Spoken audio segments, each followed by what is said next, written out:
kuita kuti mbambamba. Unonipa masilafu, unonipa samanyangwe, mukati memoyo ndakati kunyora iwe. Ndibate ruoko nuletiende kure, saka uya tidana neshedu chinyararire. Ane kudobaya umira kandiwa uti, ngava mbomira ngava satinya uti. Nekuti hava siwe chakaita wandi saruti, wakati pewa sana waka wanda wakadaini.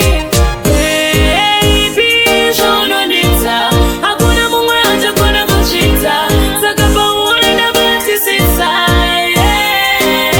Baby, shono nita, hakuna mungwe anja kona kushita. Saka pa uone na bati sisa.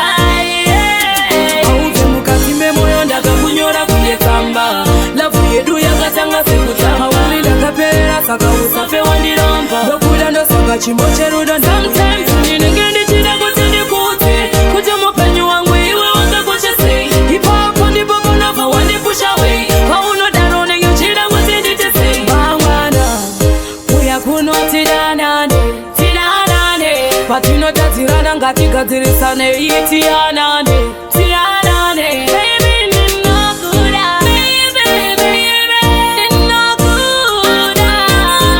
Hakuna,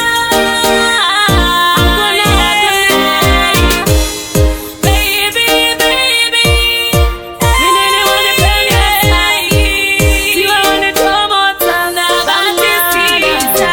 Baby, shono nita, hakuna mungwe anja kona kushita.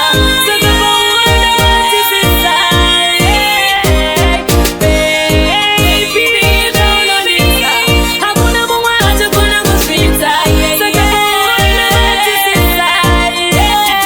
Ndinokuona ndinopererwa nemashoko kuti nditaure zvinoramba.